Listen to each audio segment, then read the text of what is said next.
2 hours, not a word from anyone. This wasn't the meeting I was promised.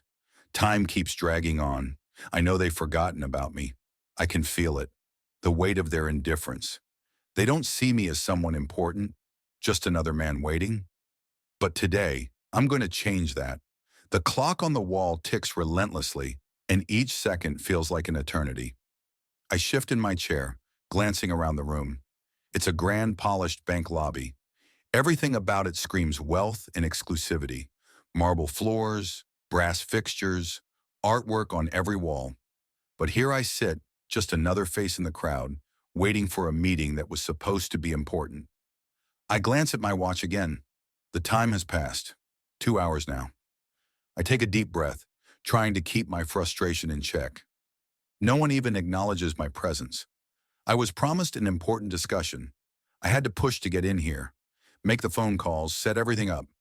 But now I'm just a shadow in this expensive waiting room, forgotten and dismissed. What kind of business runs like this?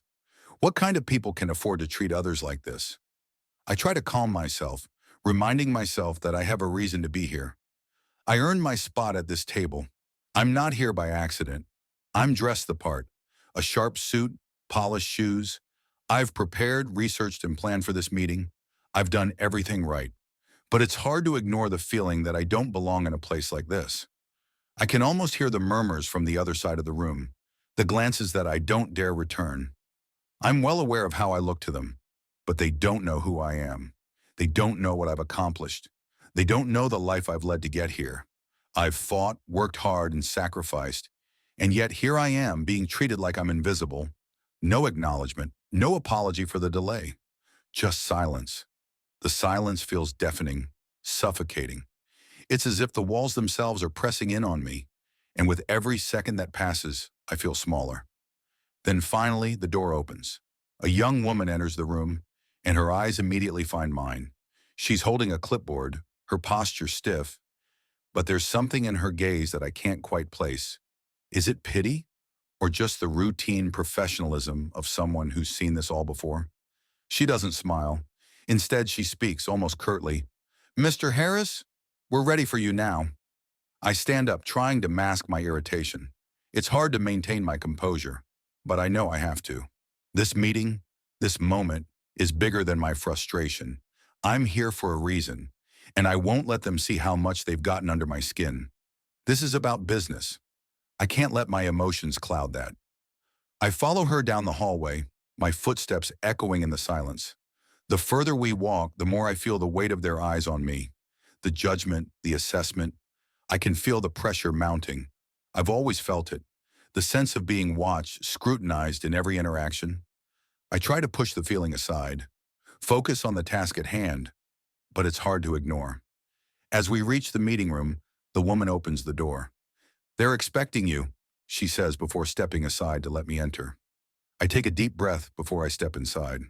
The room is large, well lit. There's a long conference table at the center, surrounded by a few people already seated. I notice that they're all white. Their eyes meet mine briefly before they look away, clearly uncomfortable with my presence. I can't help but notice how the energy in the room shifts. It's subtle but noticeable. Their body language tightens. I try to ignore it. I've been through this before, but there's something about this moment that feels different. It's as if they already have their minds made up about me. As if my very presence here is something that needs to be tolerated, not respected. I can feel the tension in the air, thick and suffocating. "Mr. Harris," one of the men at the table says, his voice clipped. Professional. "Please take a seat." I do, trying to appear calm, collected as if nothing is bothering me. But inside, the anger is building. Why is this so difficult? Why am I constantly made to feel like I'm not good enough, not deserving of respect, no matter how much I've achieved? Every time I step into a room like this, it feels like I have to prove myself over and over again. The conversation begins, but it's clear from the start that it's not what I expected. The questions they ask aren't about my proposal. They're about me. They want to know where I'm from, what my background is, how I made it here. It's as if the business I've spent my life building, the work I've done, doesn't matter. They want to know who I am, but they don't really want to understand me. They just want to pigeonhole me. I try to stay focused, answering each question with precision, giving them the information they asked for, even though I know it's not what they really care about. They're not listening. They're just waiting for the moment when they can dismiss me. I can feel it in their eyes. As the meeting continues, I feel my patience begin to wear thin. It's becoming clear that this isn't going to be a fair discussion. It's a game where the rules aren't the same for everyone. But I can't leave. I need this deal. I need them to see me for who I am, not the image they've created in their heads. Finally, after what feels like an eternity, the door opens again. This time it's not just the woman with the clipboard, it's someone else. A man, much older, his face stoic, his presence commanding. He enters the room and immediately everything changes. It's not a dramatic moment at first.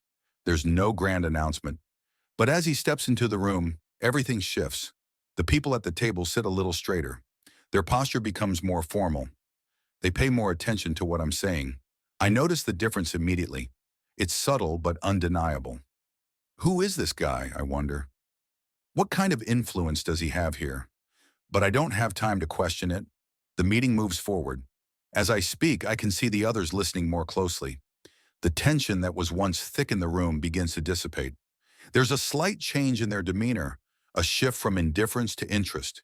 It's as if this man, this stranger, has changed everything with his presence. But why? What has just happened? The man sits at the end of the table, and the conversation continues. But now, for the first time since I walked into this room, I feel like they're finally hearing me, finally respecting me, finally seeing me for who I really am. And yet I can't shake the feeling that something is about to happen, something I didn't expect. I don't know what it is yet, but the sense of foreboding is undeniable. Whatever I was promised at the start of this meeting, it's not what's going to happen today. As the meeting winds down, the board members exchange glances, their body language now noticeably different. They nod to one another, signaling that the deal is moving forward. I can feel the change. The tide is shifting, and I know it's not just because of the meeting. It's because of the man who entered this room moments ago. I finish my presentation, confident that I've said everything I need to. I leave the room, but the questions are still swirling in my mind. Why did everything change when this man arrived? What's his connection to the board? Why didn't they act this way before? As I leave the building, my phone rings. I look at the caller ID. It's an unknown number. I answer. Mr. Harris? The voice on the other end is smooth, authoritative. Yes, I respond, still unsure of who this is. I think you know who I am. The voice chuckles lightly. I pause, then it hits me. This is the man from the meeting, the one who shifted the room, the one who changed everything. And now I have to find out why. As I stand there, processing the strange turn of events from the meeting, I feel a sense of confusion creeping in. What just happened? I thought this would be just another business transaction, a deal like all the others. But something feels different now. Something has shifted, and I can't put my finger on it. The voice on the other end of the phone is calm, collected. It's a voice that commands attention, but there's an underlying threat beneath the surface. I know you must be wondering why I'm calling, he continues. Don't worry, I'll explain everything. But first, I want you to know that you've just been part of something bigger than you think. His words send a chill down my spine. What does he mean? What could possibly be bigger than the deal we were discussing? I've been in this business for a long time, and I've seen shady things happen, but nothing like this. I feel an uneasy twinge in my gut. Something about all of this doesn't add up. Who are you? I manage to ask, trying to control the unease in my voice. My name is not important right now, he replies smoothly, but I'm sure you've noticed how things changed in that room once I arrived. You must have wondered why the whole atmosphere shifted, why they started listening to you more carefully. I bite my lip. Yes, I did notice. The sudden change in their attitude was so obvious, but I had no idea why. They treated me like I was invisible for the first part of the meeting, and then, after this man stepped in, everything changed. It felt like I had just gone from the shadows to the spotlight in an instant. But how could one person have that much influence?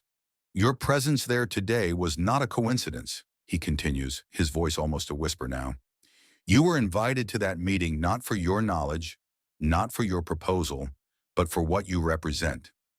You see, they had already made up their minds before you even walked into that room. I freeze. What does that mean? Had they been planning something? Was I just a pawn in their game? I take a deep breath, trying to steady myself. What are you talking about? What game is this?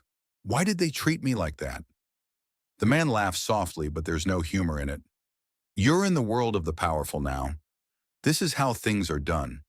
You were being tested, Mr. Harris.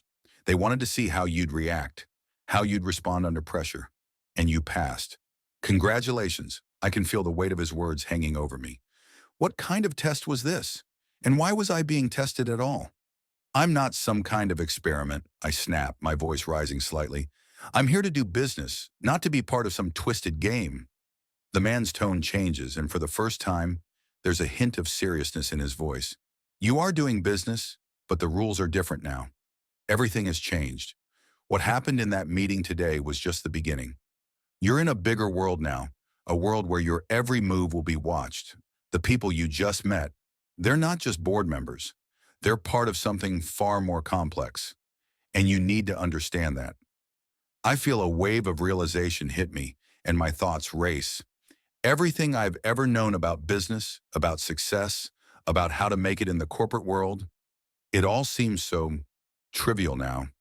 It's as if the world I've been living in is a mask, and behind it is something far darker, far more dangerous. But I don't want any part of that, I say, my voice firm now. I'm not interested in your games, in whatever this is. I'm here to make my own way. There's a pause on the other end of the line, and then he responds, his voice cold. You don't get to choose that, Mr. Harris. This world chooses you. You can try to walk away, but there's nowhere to go. You'll be pulled back in, and when that happens, you'll understand exactly what I'm talking about. A shiver runs down my spine, and I can feel my heart rate quicken. I don't know who this man is, but I know he's dangerous, and I know I've just stepped into something that I can't easily escape. What do you want from me? I ask, my voice barely above a whisper now. The man sighs as if the answer is obvious.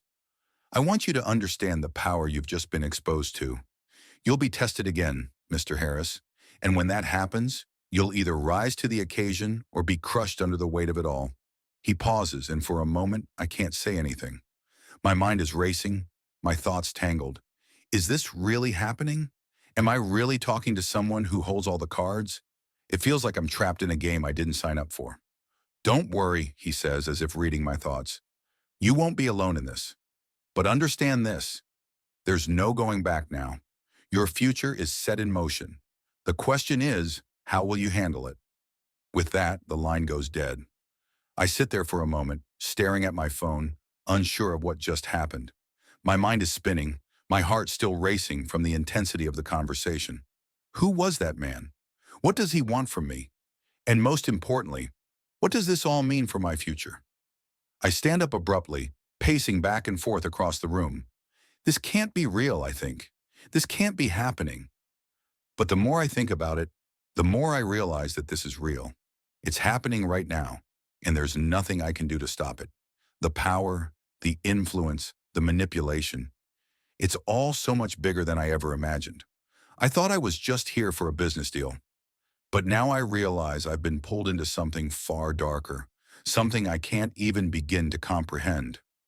I take another deep breath and try to steady myself. I can't panic. I can't let fear control me. If I'm going to get out of this alive, if I'm going to succeed in whatever this new world is, I need to stay focused. But how? How do I navigate a world that plays by a completely different set of rules? As I stand there, lost in my thoughts, a knock at the door breaks my concentration. I turn, my heart still racing from the phone call, and walk to the door. When I open it, I'm surprised to see the same woman who had greeted me earlier in the meeting.